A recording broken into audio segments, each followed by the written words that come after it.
Hello friends, good morning. आज 2 जुलाई है और आज प्रीलिम्स ओरिएंटेड न्यूज़ हम डिस्कस करेंगे। तो स्टार्ट करते हैं। सबसे पहला न्यूज़ आर्टिकल जो है वो है एनएसएस का ना नेशनल सैंपल सर्वे है। इसके 75 ईयर्स हुए हैं अभी। तो बेसिकली क्या है, मॉस्पी जो मिनिस्ट्री है ना, ministry of statistics and programme implementation, इसको शॉर्ट में ना जो एब्रिविएशन है मॉस्पी का, वो एक्चुअली एब्रिविएट होता है, पर एक्चुअली जो मिनिस्ट्री है उसको मॉस्पी अपन बोलते हैं। तो ना 29 जून को ना जो है ना इंडिया में नेशनल स्टैटिस्टिक्स डे मनाया जाता है। और किसके लिए?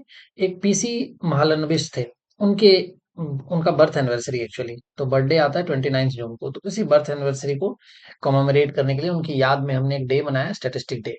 ठीक है ना? तो 98 अभी 29 अभी एक्चुअली क्या हुआ है, जो नेशनल सैंपल सर्वे है ना उसके 75 साल पूरे हुए हैं। ठीक है ना? और इसका जो थीम था ना, ये इंपॉर्टेंट है, जीपीएससी के लिए इंपॉर्टेंट है।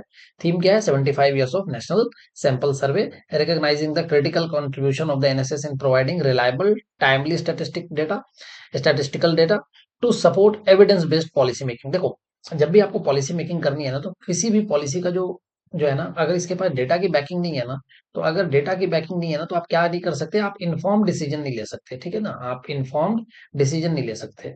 तो डिसीजन लेने के लिए आपको आपके पास डेटा होना चाहिए। तो बेसिकली इस कितना डेटा कितना क्रूशियल है ना, उसमें सबसे पहले ना ये प्रशांता चंद्र महालनोबिस थे। ये एक्चुअली ये कलकत्ता के थे, वेस्ट बंगाल के प्रोफेसर। और इनको कहा जाता है, बेसिकली ये चीफ आर्किटेक्ट है इंडियन जो स्टैटिस्टिकल सिस्टम है उसके। और इनको फादर ऑफ स्टैटिस्टिकल साइंस जो है इंडिया में कहा जाता है, पीसी महालनोबिस को। तो इनके कंट्रीब्यूशन क्या है अगर आप देखो, तो इन्होंने जो स्टैटिस्टिकल लेबोरेटरी है प्रेसिडेंसी कॉलेज कलकत्ता में, ठीक है ना, कोलकाता में, मॉडर्न डे कोलकाता, उनको स्टैब्लिश किया। जो आईएसआई जो प्रीमियम इंस्टीट्यूट है, ठीक है ना, 1931 में उसको फाउंड किया इन्होंने, आईएसआई को, इंडियन स्टैटिस्टिकल इंस्टीट्यूट को।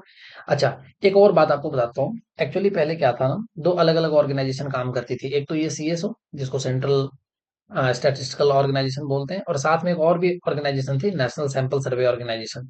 इन दोनों को ना अभी क्या किया गया है, दोनों को मर्ज करके एक नया ऑर्गेनाइजेशन बनाया गया, जिसको क्या बोला जाता है, जिसको बोला जाता है एनएसएस। ठीक है ना? नेशनल सैंपल जो ये एनएस सैंपल सर्वे ऑर्गेनाइजेशन। तो यहाँ पे एनएसएस था, नेशनल सैंपल सर्वे ऑर्गेनाइजेशन, और सीएसओ। तो अभी ये मिला के ये हो गया है एनएसओ। ठीक है ना? तो ये ध्यान रखना है आपको। अब और कहाँ पे इनके बारे में अगर आपको एक और बात बताओ, एक एडेड इन्फॉर्मेशन दूं, तो ना इन्होंने ना एक मॉडल डेवलप किया था, मैलन मॉडल। और जो सेकंड 5 ईयर प्लान था ना, उसमें जिसको इसको इस सेकंड 5 ईयर प्लान को ना नेहरू महालनोबिस मॉडल भी बोलते हैं, प्लान या प्लान भी बोलते हैं। ठीक है ना?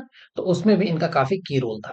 अब देखो, इसके लिए ना अगर आप देखो, तो ये नेशनल सैंपल सैंपल सर्वे जो है ना, इसका सबसे पहला सर्वे जो है ना कंडक्ट हुआ था 5051 में। ठीक है ना? और किन चीजों पे फोकस था? लैंड यूटिलाइजेशन पे, डेली वेजेस पे। ठीक है ना? ये दो चीजों पे फोकस किया था।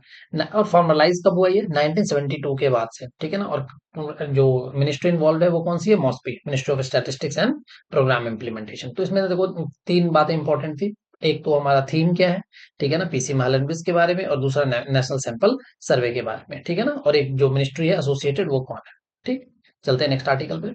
नेक्स्ट आर्टिकल जो है ना एशियाटिक वाइल्ड डॉग पे। ठीक है ना? इसको ना, इस वाइल्ड डॉग का ना एक और भी नाम है, द धोले। ठीक है ना? तो इसको माना जाता था कि ये ना जो है ना लोकली अब ये नहीं दिख रहा था बहुत टाइम से, पर ये वापस असम में ना हमें देखने को मिला है। और कहाँ पे असम में देखने को मिला है? अमगुरी कॉरिडोर में। ठीक है ना? और इस पूरे इसका जो लैंडस्केप है ना, इसको बोलते हैं काजीरंगा कार्बी एंगलोंग लैंडस्केप। ठीक है ना? तो एक्चुअली किस पे हुआ है? Camera trap evidence. ठीक है ना? हमने क्या यूज किया है, जिसके किसके थ्रू? तो इसको एक्चुअली जो कैमरा ट्रैप है ना, ये हम क्या करते हैं, जो भी स्ट्रेटेजिक लोकेशन है ना, वहां पे हम कैमरा इंस्टॉल करते हैं। ठीक है ना? स्ट्रेटेजिक जो स्ट्रेटेजिक लोकेशन है ना, उन स्ट्रेटेजिक लोकेशन, अब स्ट्रेटेजिक लोकेशन क्या है? जैसे मान के चलो कोई वाटर बॉडी है, तो पानी वानी पीने आते हैं जानवर। तो यहाँ पे इन जगहों पे हम क्या करते हैं, स्ट्रेटेजिक लोकेशन को हम पहले आइडेंटिफाई करते हैं, और वहां पे हम कैमरा इंस्टॉल करते हैं। तो उस वहां से हमने ना एशियाटिक वाइल्ड डॉग का प्रेजेंस हमने जो एक तरीके से रजिस्टर किया है, कहाँ पे? असम में। ठीक। और जिस कॉरिडोर है, उस कॉरिडोर का नाम है अमगुरी कॉरिडोर। अच्छा, आखिरी बार ये ना नागालैंड में देखा गया था, नॉर्थ ईस्ट में, 2011 में। ठीक है ना? अब दो बात, एक और बात आपको बताऊं, तो ये जो जिसकी अपन कैमरा ट्रैप एविडेंस की बात कर रहे हैं ना, जो मैंने बताया स्ट्रेटेजिक लोकेशन पे हम कैमरा को इंस्टॉल करते हैं, तो ये बेसिकली वो होता क्या है, जब आप उसको करते हो ना, तो दो चीजों को ये डिटेक्ट करता है, मोशन को और हीट को। ठीक है ना? तो इन दोनों को डिटेक्ट करके फिर वो प्रेजेंस को वापस वो रजिस्टर करता है। ठीक है ना? अब ये जो एमगोरी कॉरिडोर है ना, ये जो केकेएल है, काजीरंगा कार्बी एंग्लोंग लैंडस्केप, ये जो 25,000 स्क्वायर किलोमीटर का उसका एक पार्ट है इंडो बर्मा बायोडाइवर्सिटी हॉटस्पॉट के अंदर ही। ठीक है ना। अब ये जो एशियाटिक वाइल्ड डॉग है ना, इसका जो अपीयरेंस आप देखोगे तो जो हाइना होते हैं ना उसकी तरह दिखता है, रेडिश फर होता है इसके पास। ठीक है ना। और उस दिन के जो है ना, दिन में, रात में नहीं, डायरनल हंटर्स होते हैं, मतलब दिन में शिकार करते हैं, और खास करके अर्ली आवर्स में, मॉर्निंग में, सुबह सुबह ही। अब इनका जो हैबिटेट है वो कहाँ पे है, तो हैबिटेट अगर आप देखो तो southern Russia, central Asia, south Asia और साउथ ईस्ट एशिया। तो अभी अगर आप देखो तो इंडिया के अंदर ना ये तीन क्लस्टर्स में पाए जाते हैं, वेस्टर्न ईस्टर्न घाट में, सेंट्रल इंडिया के लैंडस्केप में, और नॉर्थ ईस्ट इंडिया में। ठीक है ना। तो अभी अगर आप देखो तो हम इस जो एशियाटिक वाइल्ड डॉग है ना, इसको कंजर्व करने के लिए ना हमारे कुछ प्रोग्राम्स भी चल रहे हैं। कहाँ पे? खास करके कर्नाटका, महाराष्ट्र और मध्य प्रदेश में। ठीक है ना। अब ये एपेक्स प्रेडेटर है। ठीक है ना, मतलब सबसे टॉप जो हायरार्की है उसमें जो सबसे ऊपर आते हैं तो वो शिकारी है ये। ठीक है ना। और ये झुंड में रहते हैं एक्चुअली, तो इसलिए इनको सोशल पैक बिहेवियर के लिए भी जाना जाता है, लेकिन कई बार ये सोलो में भी हंट करते हैं। ठीक है ना, सोलो हंटिंग भी करते हैं, और इकोसिस्टम के बैलेंस में इनका बहुत क्रूशियल रोल है। अब अगर आप कंजर्वेशन स्टेटस देखो तो आईयूसीएन ने इनको जो कैटेगरी में रखा है वो एंडेंजर्ड कैटेगरी में है, एंडेंजर्ड है ये। साइट्स के में अपेंडिक्स 2 में आता है, और वाइल्ड लाइफ प्रोटेक्शन एक्ट डब्ल्यूपीए 1972 के शेड्यूल 2 में था। तो ये इन्फॉर्मेशन थी पूरी एशियाटिक वाइल्ड डॉग के लिए। चलते हैं नेक्स्ट आर्टिकल की तरफ।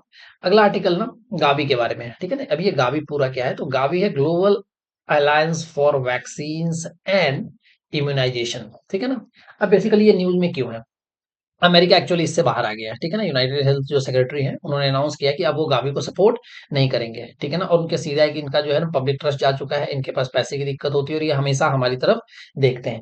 ठीक है ना। तो इससे ना बाहर आ गया है। ठीक है ना। अब ये जो गावी है ना, बेसिकली एक तो इसको अमेरिका फाइनेंशियल कोई हेल्प नहीं करना चाहता है।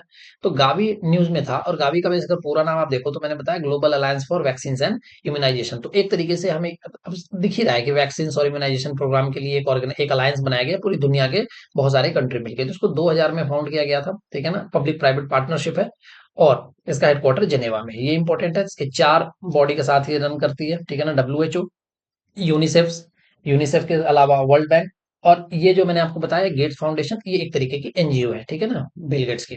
ठीक है ना, मिलिंडा गेट्स फाउंडेशन है ऐसे। तो अलग अलग चीजों पे काम करती है, तो उसमें गेट्स फाउंडेशन भी एक एनजीओ भी है। ठीक है ना। तो वर्ल्ड बैंक, यूनिसेफ, डब्ल्यूएचओ और गेट्स फाउंडेशन इसके की पार्टनर्स हैं। अब इसका ऑब्जेक्टिव क्या है कि बच्चों को वैक्सीनेट करना। ठीक है ना, वैक्सीन इम्यूनाइजेशन प्रोग्राम को इंश्योर करना और बच्चों में वैक्सीन प्रोवाइड करना, खास करके कहाँ पे? लो इनकम कंट्रीज में, जो गरीब देश हैं वहां पे। ठीक है ना। तो इंडिया का क्या स्टैंड है, तो इंडिया ने इस फ्रेमवर्क को 2017 में सपोर्ट किया था। हालांकि इंडिया को देखो किसी तरीके की असिस्टेंस नहीं मिलती इससे, लेकिन इंडिया ना सप्लाई करता है, क्योंकि हम वैक्सीन प्रोड्यूसर, हम फार्मास्यूटिकल में काफी अच्छा परफॉर्म करते हैं। तो इंडिया की वैक्सीन सप्लायर है। ठीक है ना। और इंडिया ने प्रॉमिस भी किया है 10 मिलियन जो है डॉलर का, जो है ना प्रीवियस फंडिंग साइकिल में इंडिया की कमिटमेंट है कि हम इतना कंट्रीब्यूट करेंगे, वर्थ रुपीज 10 मिलियन डॉलर। ठीक है। तो अभी न्यूज में क्यों था, क्योंकि यूएस कावी से बाहर आ चुका है। चलते हैं नेक्स्ट आर्टिकल पे। अगला आर्टिकल है ऑपरेशन डीप मैनिफेस्ट का। देखो, डायरेक्टोरेट ऑफ रेवेन्यू इंटेलिजेंस, इन्होंने इस ऑपरेशन को लॉन्च किया है, ऑपरेशन डीप मैनिफेस्ट। अब है क्या, ऑपरेशन सिंदूर के पोस्ट ना, जो पाकिस्तान से ना जो एक्सपोर्ट होता है इंडिया की तरफ, तो वो ना इलीगल रूट को ना, वो इलीगल रूट के थ्रू अब हो रहा है। ठीक है ना। तो अब क्या कर रहे हैं, इसका ऑब्जेक्टिव ये है कि उसको इलीगल इंपोर्ट जो इंडिया में आ रहा है ना, खास करके वो गुड्स जो पाकिस्तान से, जिनका ओरिजिन कहाँ पे है, पाकिस्तान में। ठीक है ना। तो ओरिजिनेट हो रहे हैं वो पाकिस्तान से, वो वाया यूएई जा रहे हैं या दुबई आ रहे हैं, और वहां से फिर वो वापस रीराउट होके वो इंडिया की तरफ आ रहे हैं। तो इसको रोकने के लिए हमने एक ऑपरेशन चलाया, खास करके डिपार्टमेंट ऑफ रेवेन्यू इंटेलिजेंस ने। ठीक है ना। और ये डिपार्टमेंट ऑफ रेवेन्यू इंटेलिजेंस के बारे में आपको बताऊं तो central board of indirect taxes और कस्टम जो है, उस बॉडी सीबीआईसी में आते हैं। और ये जो बॉडी है किसके अंदर काम करती है, मिनिस्ट्री ऑफ फिनांस के अंदर, तो सीबीआईसी के अंडर में आते हैं। ठीक है ना। 1957 में इसका अगर आप देखो तो एस्टेब्लिशमेंट था। तो ये दो इन्फॉर्मेशन इंपॉर्टेंट है, और इस कैसे अभी न्यूज में है, क्योंकि अभी इस ऑपरेशन के बाद क्या हुआ, 39 कंटेनर हमने सीज किए हैं, जिसमें 1115 मीट्रिक टन जो है गुड्स थे, जिनकी वैल्यू जो है, जो अप्रोक्सीमेट कितनी है, 9 करोड़। तो ऑपरेशन डीप मैनिफेस्ट किसने लॉन्च किया था, तो ये ऑपरेशन लॉन्च किया था डीआरआई ने। ठीक है ना। किसके अंडर काम करती है, तो मिनिस्टर ऑफ फाइनेंस में, पर्टिकुलरली सीबीआईसी में। ठीक है ना। चलो नेक्स्ट आर्टिकल पे चलते हैं। अगला आर्टिकल क्या है, महाराष्ट्र जो है, देखो, उन्होंने ना जो महाराष्ट्र ने भी क्या किया है, इसके जो 3 लैंग्वेज पॉलिसी थी ना, इसको स्क्रैप कर दिया अभी थोड़े दिन पहले ना, 2-3 दिन पहले। महाराष्ट्र गवर्नमेंट 27 को पर्टिकुलरली, ठीक है ना। तो 26 और 27 को नोटिफाई किया था शायद से उन्होंने। ठीक है ना। तो उन्होंने क्या किया, देखो एक्चुअली क्या है, ये 3 लैंग्वेज पॉलिसी है ना, इसमें एक लैंग्वेज तो इंग्लिश है, दूसरी हिंदी है, और तीसरी लैंग्वेज ना जो मदर टंग है वो, ठीक है ना, या फिर रीजनल लैंग्वेज। ठीक है ना, ये तीसरी लैंग्वेज, तो ये थ्री लैंग्वेज पॉलिसी है। पर यहाँ पे देखो, तो अब मदर टंग, अब मान के चलो हिंदी स्टेट है, तो वहां पे अगर मदर टंग वही है तो वो कोई रीजनल, वहां पे रीजनल लैंग्वेज अगर हिंदी है तो हिंदी स्टेट्स में तो वहां पे वो अपनी मदर टंग भी सीख सकते हैं। तो महाराष्ट्र में ये आया था, एक गवर्नमेंट रेजोल्यूशन आया था इसके लिए ही, ये थ्री लैंग्वेज पॉलिसी के लिए, और महाराष्ट्र ने थर्ड लैंग्वेज में हिंदी को रखा था, ठीक है ना। तो वहां पे काफी विरोध देखना पड़ा, बहुत अपोजिशन की तरफ से भी बहुत ज्यादा मतलब विरोध किया गया इन चीजों का। और उसके बाद क्या किया गया कि महाराष्ट्र ने एक कमेटी बनाई है, नरेंद्र यादव कमेटी, ठीक है ना, और वो, ठीक है ना, और उसने एक्चुअली ये थ्री लैंग्वेज पॉलिसी का जो रिकमेंडेशन है इस नरेंद्र यादव कमेटी के बाद आया था, ठीक है ना। तो अभी फिर से दोबारा एक कमेटी बनाई गई है, एक बार तो इसको रिवोक कर दिया गया है, जो रेजोल्यूशन है उसको रोक दिया गया है, इतने काफी ज्यादा विरोध करना देखा है लोगों ने, बहुत ज्यादा अपोज किया इसका, ठीक है ना। तो गवर्नमेंट ने, महाराष्ट्र ने एक बार तो इसको रोक दिया है, ठीक है ना, मतलब रिवोक किया है दोनों रेजोल्यूशन थे जो थ्री लैंग्वेज पॉलिसी पे। अब इसमें अगर आप सिंपल, अगर ऊपर ऊपर ऊपर से देखें अगर इस न्यूज को सुपरफिशियली, तो इसका सिर्फ आपको एक इम्पैक्ट समझ में आएगा कि देखो, आप ना इस पूरा जो है ना, ये अगर आप देखो तो ये जो थ्री लैंग्वेज पॉलिसी है ना, ये हमने न्यू जो एजुकेशन पॉलिसी है 2020 उसके साथ भी हमने जो है डायरेक्ट इसको कोरिलेट किया है। और दूसरी बात, इसका सिंपल जो अगर आप मोटो देखो ना, ये ऑब्जेक्टिव देखो, तो ये क्या कर रही है, ये एक तरीके से प्रमोट कर रहा है मल्टीलिंग्विज्म को, ठीक है ना, प्रमोट मल्टीलिंग्विज्म, ठीक है ना, लिंग्विज्म। तो इतनी सी बात है, अभी देखो अब क्या आगे क्या डिसीजन आता है, ठीक है ना। तो एक बार महाराष्ट्र का कहना है कि हम, हमारे ऊपर हिंदी जो है वो थोपा जा रहा है, जो सदर्न स्टेट्स अक्सर कहा करते हैं, वो सेम लाइन पे महाराष्ट्र जो गवर्नमेंट है वो भी अभी चल रही है। हालांकि महाराष्ट्र गवर्नमेंट ने एक बार तो अभी नोटिफाई किया ही था हिंदी को थर्ड लैंग्वेज में, लेकिन अब एक बार वो जो है उस डिसीजन को विदहेल्ड किया है उन्होंने। ठीक, चलते हैं नेक्स्ट आर्टिकल पे। तो नेक्स्ट आर्टिकल जो है, एक पीस डील अभी साइन हुआ है, ट्रंप ने कराया है, ठीक है ना। तो ट्रंप को कहा जाता है ग्लोबल सरपंच। तो इन्होंने, सरपंच साहब ने अपने वॉशिंगटन डीसी में पीस डील साइन कराया दो कंट्री के बीच में, कॉन्गो और रवांडा, ठीक है ना। और बहुत दिनों से ना बहुत कॉन्फ्लिक्ट चल रहा था, पर्टिकुलरली ईस्टर्न कॉन्गो में, और बहुत लोग इसमें, मतलब अगर स्टार्टिंग से आप देखो ना, तो जो ये कॉन्गो वॉर है ना, दो दो एक वॉर चल रहे थे, ठीक है ना। और इसमें भी तीसरी जो M23 रेबल ग्रुप है वो भी इसमें काफी एक्टिव थे। तो 8-10 लाख लोग इसमें मर चुके हैं ऑलमोस्ट, ठीक है ना। 8 लाख तो ऐसे चलो इनको कहा जाता है कि जो ऑफिशियल फिगर है 8 लाख से ज्यादा, पर कहा जाता है कि खूब ज्यादा लाइफ जो है ना, मैसिव लॉस ऑफ लाइफ और डिस्प्लेसमेंट, लोग अपनी जगह से छोड़ के इधर उधर जा चुके हैं। अब ये पूरी कहानी ना अगर आप देखो इस पीस डील की जो मैंने बताई, तो एक क्या है ये, कि दो एथनिक ग्रुप है, एक है हुतू, ठीक है ना, यहाँ देखो, एक है हुतू फोर्सेस, और दूसरी जो फोर्स है वो है तुत्सीज, ठीक है ना, ये यहाँ पे मेंशन किया मैंने, ठीक है ना। तो ये एक्चुअली ये जो जेनोसाइड है ना, इसका ओरिजिन 1994 का देखने को मिलता है, ठीक है ना, कब का, 1994 का, ठीक है ना, रवांडा के अंदर। जब कहा जाता है कि अप्रोक्सीमेटली 8 लाख तुतीज और मॉडरेट हुतू जो है, उनको हुतू फोर्स ने जो है, एक्सट्रीमिस्ट हुतू फोर्सेस ने, जिन्होंने हथियार उठाए थे, जो मिलिटेंट थे, उन्होंने हुतू मिलिशिया ने इतने लोग मार दिए ऑलमोस्ट, ठीक है ना। और ये बाद में कॉन्गो की तरफ भाग गए, ठीक है ना। तो इसके कारण क्या हुआ, पूरे अफ्रीका, जो जो सेंट्रल अफ्रीका है ना, वहाँ रीजनल इंस्टेबिलिटी देखने को मिली, ठीक है ना। और ये जो हुतू रिफ्यूजी है ना, जो जिसमें बहुत ज्यादा आर्म्ड है, वो बाद में जाके ईस्टर्न कॉन्गो में ही वो वहां पे सेटल हो गए, ठीक है ना। और इसके कारण क्या हुआ, जब वो कॉन्गो में सेटल हुए, तो रवांडा के लिए ना बहुत ज्यादा वो थ्रेट हो गया। और काइंड ऑफ उनका कहना है, रवांडा वालों का कहना है कि हमारी तो एक सिक्योरिटी छोड़ो, ये तो हमारे एग्जिस्टेंशियल क्राइसिस की तरह ये जो है ना हमारे लिए हो गया, किसका किसका सेटल होना, जो हुतू रिफ्यूजीज है उनका, क्योंकि वो आर्म्ड है, ठीक है ना। तो हमारी सिक्योरिटी पे डायरेक्ट थ्रेट है ये, ठीक।